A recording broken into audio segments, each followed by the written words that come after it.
Good morning and welcome back to Straightforward Therapeutics. This is your host, Gary Duke. I'm excited that you're with me on this beautiful Tuesday morning. Hopefully over the weekend you went out and got yourself a nice journal like we talked about, and that you dug that old journal out of your bottom dresser drawer and decided you were going to get back on the journaling train. I know I'm spending several sessions talking about journaling, but it's such a powerful tool. I want to make sure that we get well acquainted with what we need to do in order to make this thing work for us so that you can get the most out of it. I was thinking about when I went to counseling a couple of years ago, and I got my journal out that I was looking at. I actually got a journal just for that episode. I had a lot of stuff in my past that still needed to be worked through. And so it was a great opportunity for me to go and be able to process some things that I had never really talked about. And so I bought a journal just for that particular event. And as I was looking through it, I was thinking about some of the things that I journaled about just to help me to gain more insight about myself. And one of the things I did was I went back and started looking at every event in my life as early as I could remember that were kind of traumatic. I know the word trauma is a pretty powerful word and can really bring up some really negative memories, especially if there's childhood abuse and that sort of thing. But at the same time, I looked at it as any event that took place in my life that really created a negative response or had a negative effect on the way I saw myself or things around me, my worldview, etc. And so I went back to I could remember actually all the way back till I was 2 years old, which is hard to believe since I'm 68 years old. But at 2 years old, I remember sticking my hand underneath a lampshade into a gold light socket that was under that lampshade that did not have a bulb in it. And I put my finger in that lamp, and it was turned on, and it did knock me on my little diapered behind. And it must have had a real positive impact on me because I never did that again. And so that was really the first event that I could remember that stood out. But as I went through, I could remember so many things that took place that really sent a message to me about myself, and a lot of them were messages that kind of made me feel less than, or kind of created more low self-esteem. Growing up as a kid, we moved constantly. We were pretty poor or meager in our means, and so seems like we were constantly moving. I didn't really have a lot of friends at school because we were changing schools all the time. I remember when I was in the 5th grade, I started wearing glasses. And of course, when you go to school the first day with glasses on, of course, kids call you Four Eyes. And for a lot of kids, that really wouldn't make a difference. But for me, it did, because I already had self-esteem issues even at that young age. And so, as I mentioned before, affirmation and the need for acceptance was really my drug of choice, which took me on a long, long road of misery and addiction.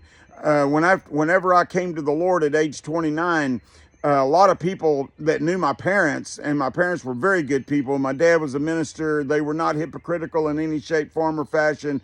They lived the life that they proclaimed. And a lot of folks would come up to me after I came to the Lord and ask me, what happened to you, man? I mean, like, your parents are such good folk. I mean, I know you were raised right. What took place? And honestly, it took me a while to figure it out, because, I started thinking to myself, what did happen to me? How come I did turn out like this? And so as I began to go back over my life, I realized that everything that I did was really based on trying to get acceptance and affirmation. A lot of the addictions that I've had in my life are based on acceptance and affirmation. Porn stars never reject you. You can always go to the bar and find a friend. I mean, you don't even have to know anybody, but you sit down at that bar and buy somebody a drink, and they're going to be your friend. Very rarely did you ever run across anybody that didn't want to help partake of your drugs or was unhappy because you bought drugs from them. And so there was a lifestyle there that I could be a part of that brought some form of affirmation and acceptance into my life, even though it all led to negative results. And so that's just an example. I was thinking about how you could begin your journaling process. I do a lot of therapy groups, and one of the exercises that I do with each group member when they come into group, because I want to get to know them as much about them as quickly as possible, I have them do what's called a brief social history. A brief social history is real simple. You do it kind of in bullet form. You start writing the year you were born, and then you drop down no later than age 4 or 5. You may be able to remember your 2-year-old experience. I don't know, but a lot of people can't remember those very, very early years. But start at no later than age 5, and then for every year of your life, just go down and list each year. And as you go through each year, identify things that stood out to you. What were the significant events that stood out to you, both positive and negative? If it stands out to you, it's probably significant. And so I would include everything there. I would include your complete sexual history, because our sexual identity and our experiences in that way are very impactful in our life as to how we see ourselves and relationships and stuff. I would include anything that stands out that seems like a negative message or something that was sent to you that had an impact on your life in a positive or negative way. And what you're going to find as you go through this is that you're going to begin to remember some things that you probably haven't thought of in a very long, long time. The reason why we do every single year, if I were to tell a group member, hey, I want you to go home and I want you to pick out the significant events in your life that stand out, they would come back with 3 or 4 things, maybe 5 or 6 that really stand out. But, when you start at the earliest age you can remember, age 6, I remember when I was in first grade, that was the year that John F. Kennedy was assassinated. I could tell you exactly where I was when I got the news. I could take you to the classroom that I was in at the time. And it's something that stands out to me. One of the things associated with that event that really stood out to me was, I remember when we watched that on, we had an old black and white TV that was just beat up. All the knobs were gone, but it did pick up some reception. And I remember as a 6-year-old child seeing little John Kennedy, President Kennedy's son. He was younger than myself. And I remember seeing him place a flower on his daddy's coffin. And I remember at age 6 thinking to myself what it would be like to lose my dad. And that really stood out to me. And I think there was a certain amount of maybe fear and apprehension that actually went along with that. But, all of these events that we look at, they are all impactful. And as you go through each year, it really causes your memory to get loosened up, because you think, okay, I was in 2nd grade. Where did I live? Who was my friend? And as you begin to kind of make these connections, memories start to come out. And there's patterns that begin to emerge that really connect the dots.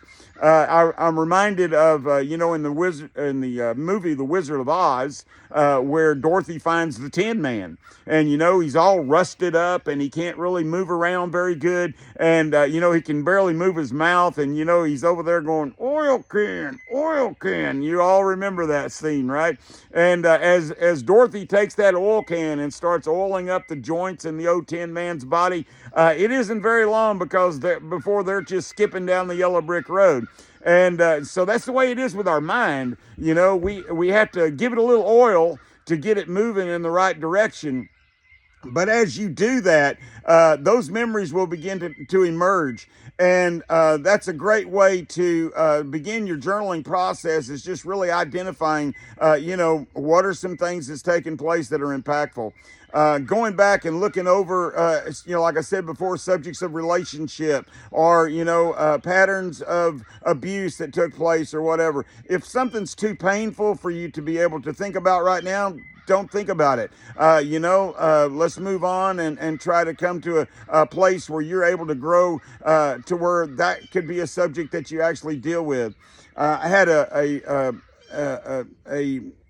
episode of abuse that took place in my life when I was 12 years old.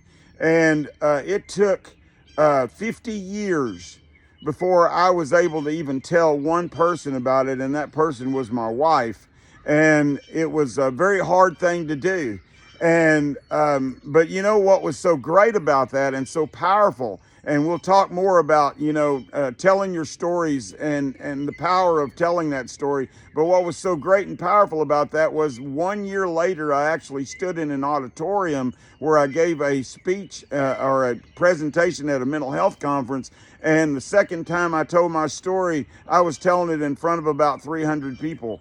And it was so powerful and liberating. You know why? Because I had exposed that thing. I had taken it out into the light. And your journal is a great way for you to begin to bring things into the light.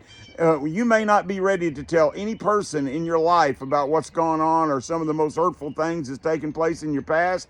But you know what? You can journal about it. That journal is your journal. It's as confidential as you want to make it. And so, just the thought of actually bringing it out, processing it, and just kind of coming to grips with it in your own self is a great place to start.